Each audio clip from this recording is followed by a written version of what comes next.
নারী বিষয়ক সংস্কার কমিশন প্রধান উপদেষ্টা বরাবর নারী অধিকার সংস্কারের যে প্রস্তাবনা জমা দিয়েছে, সেই প্রস্তাবনা দেখে দেশপ্রেমিক তাওহীদি জনতা স্তম্ভিত হয়ে পড়েছে। সেই কমিশনে এমন ভয়াল বক্তব্য, এমন ধৃষ্টতাপূর্ণ কথা বলা হয়েছে, বিগত ফ্যাসিবাদী আমলে ভারতের দালাল হিন্দুত্ববাদী আওয়ামী লীগের কর্নেল স্পেন্সারও এই কথা বলার সাহস পায় না। কুলাঙ্গাররা বলে বাংলাদেশের নারী পুরুষের মধ্যে বৈষম্যের প্রধান কারণ হলো ধর্মীয় উত্তরাধিকার আইন এবং ধর্মের পারিবারিক আইন।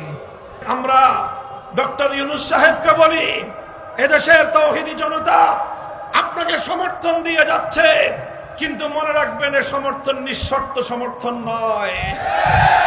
আপনি যদি আল্লাহর কোরআনের বিরুদ্ধে দাঁড়িয়ে যান, আপনাকে মঞ্চ থেকে, ক্ষমতার গদি থেকে উৎখাত করতে এতটুকু হৃদয় কাঁপবে না আমাদের। কোরআনের বিরুদ্ধে পদক্ষেপ গ্রহণ করলে আপনার পরিণতিও শেখ হাসিনার চেয়ে ভিন্ন কিছু হবে না।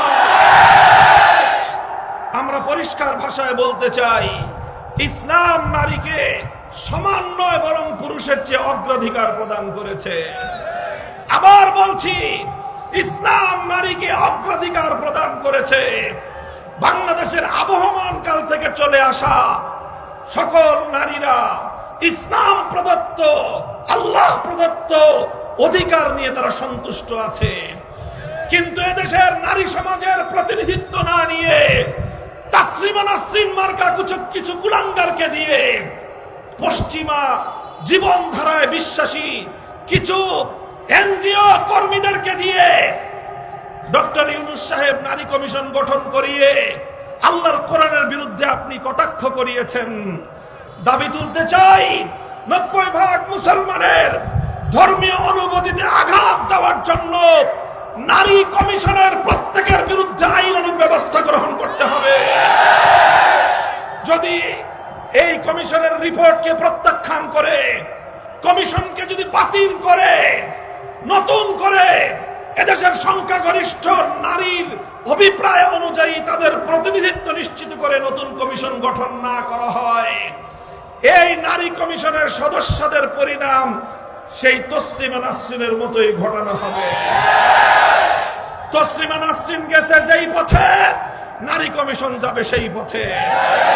প্রফেসর ইউনূস সাহেবকে বলি, এদেশে ইসলামের সঙ্গে পাঞ্জা লড়তে আসবেন না, আল্লাহর কোরআনের সঙ্গে যুদ্ধে অবতীর্ণ হবেন না। শাহাদাতের রক্ত দিয়ে আমরা আল্লাহর কোরআনের দুশমনকে মোকাবেলা করে ছাড়ব ইনশাআল্লাহ। চ্যানেলটি সাবস্ক্রাইব করে আমাদের সঙ্গেই থাকুন। আসসালামু আলাইকুম ওয়া রাহমাতুল্লাহ। আলহামদুলিল্লাহি রাব্বিল আলামিন, والصلاة والسلام على سيد الأنبياء والمرسلين وعلى آله وأصحابه ومن تبعهم أجمعين. أعوذ بالله من الشيطان الرجيم. بسم الله الرحمن الرحيم. الذين إن مكناهم في الأرض أقاموا الصلاة وآتوا الزكاة وأمروا بالمعروف ونهوا عن المنكر. صدق الله العظيم.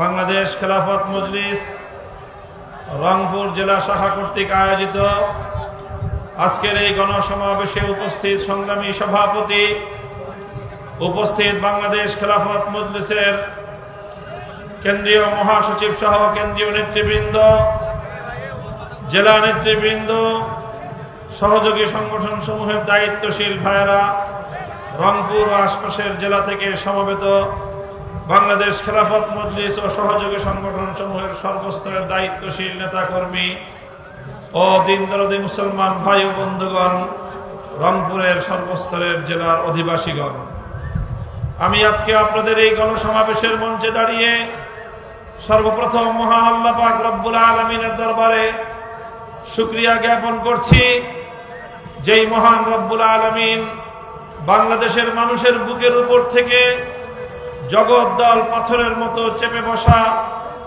সময়ের নব্য লেডি ফেরাউন স্বৈরাচারী জালিমশাহী শেখ হাসিনা সরকারকে উৎখাত করে এদেশের মানুষকে মুক্ত বাতাসে নিঃশ্বাস গ্রহণ করার সুযোগ করে দিয়েছেন। ওয়ালিল্লাহু লাকাল হামদু ওয়া লাকাশ শুকর। সংগ্রামী সাথী ও বন্ধুগণ, সেই সঙ্গে আমি শ্রদ্ধা ভরে স্মরণ করছি ওই সকল বীর শহীদানদেরকে যাদের রক্ত এবং আত্মত্যাগের মাধ্যমে 5ই আগস্ট 2024 বাংলাদেশ নতুন করে আবার স্বাধীনতা অর্জন করেছে। আমি আজ বাংলাদেশের দ্বিতীয় স্বাধীনতা পরবর্তী এদেশের মানুষকে লক্ষ্য করে একটি সতর্কবাণী উচ্চারণ করতে চাই।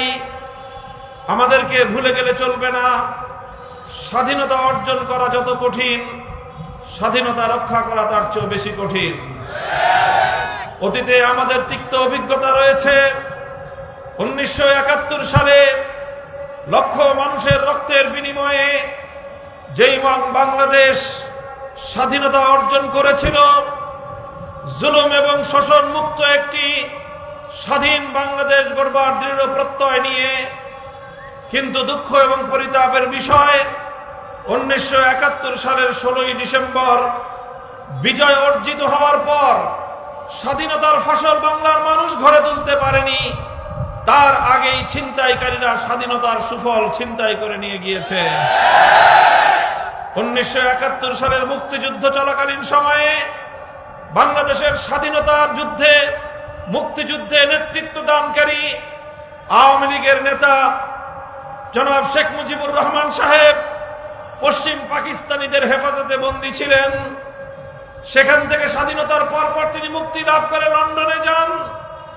লন্ডন থেকে শেখ মুজিব সাহেব বাংলাদেশে আসার পরিবর্তে তিনি এসে অবতরণ করেন নয়াদিল্লিতে।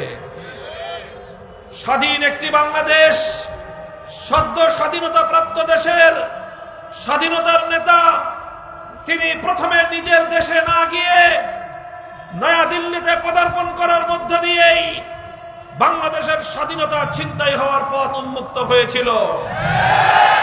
তৎকালীন ভারতের প্রধানমন্ত্রী শ্রীমতী ইন্দিরা গান্ধীর সঙ্গে শেখ মুজিবুর রহমান সাহেব সাক্ষাৎ করেন, আর সেখান থেকে তিনি নতজানু একটা পররাষ্ট্র নীতি নিয়ে বাংলাদেশে ফিরেন। ফিরবার প্রেক্ষালে ভারতীয় প্রধানমন্ত্রী বাংলাদেশের স্বাধীনতার নেতার মুজিব কোটের পকেটে একটা প্রেসক্রিপশন গুজে দেন, যেই প্রেসক্রিপশনের মধ্যে ভারতের সংবিধানের মৌল 4 নীতির ভিত্তিতে বাংলাদেশের সংবিধান প্রণয়ন করবার নির্দেশনা ছিল। তাই বাংলাদেশে যখন 72 সালে সংবিধান তৈরি হয়, সেই সংবিধানের মূল নীতিগুলো মুক্তিযুদ্ধের চেতনা ছিল না। সেই সংবিধানের মূল নীতিগুলো মুক্তিযুদ্ধের সময়কার প্রতিশ্রুতি ছিল না, বরং বাংলাদেশের 72 সালের স্বাধীনতা, বাংলাদেশের 72 সালের সংবিধানে যেই মূল নীতিগুলো তথা ধর্মনিরপেক্ষ মতবাদ সহ আরো 3টি মূল নীতিকে কেন্দ্র করে বাংলাদেশের স্বাধীন সংবিধান প্রণয়ন করা হয়েছে, সেটা আসলে ভারতীয় সংবিধানের মূল নীতির কপি পেস্ট করা হয়েছিল। আর এর মাধ্যমেই স্বাধীন বাংলাদেশের লক্ষ মুক্তিযোদ্ধার রক্তের বিনিময়ে অর্জিত স্বাধীনতাকে ভারত মাতার চরণ ধরে বলি দেওয়া হয়েছে। 71-এর মুক্তিযুদ্ধের প্রকৃত চেতনাকে আড়াল করে 72-এর ভেজাল মুক্তিযুদ্ধের চেতনা দাঁড় করানো হয়। এরপর থেকে আওয়ামী লীগ বিগত অর্ধ শতাব্দী পর্যন্ত রাজনীতি করেছে, 72-এর মুক্তিযুদ্ধের ভেজাল চেতনাকে 71-এর চেতনা নামে বাংলাদেশের মানুষকে গেলাবার চেষ্টা করেছে। এভাবেই বাংলাদেশকে বিভক্ত করেছে। তাদের ভেজাল মুক্তিযুদ্ধের চেতনার মানদণ্ডের ভিত্তিতে বাংলাদেশকে 2 ভাগ করেছে। এক ভাগ মুক্তিযুদ্ধের সপক্ষের, আরেক ভাগ মুক্তিযুদ্ধের বিরুদ্ধে। যারাই শেখ হাসিনা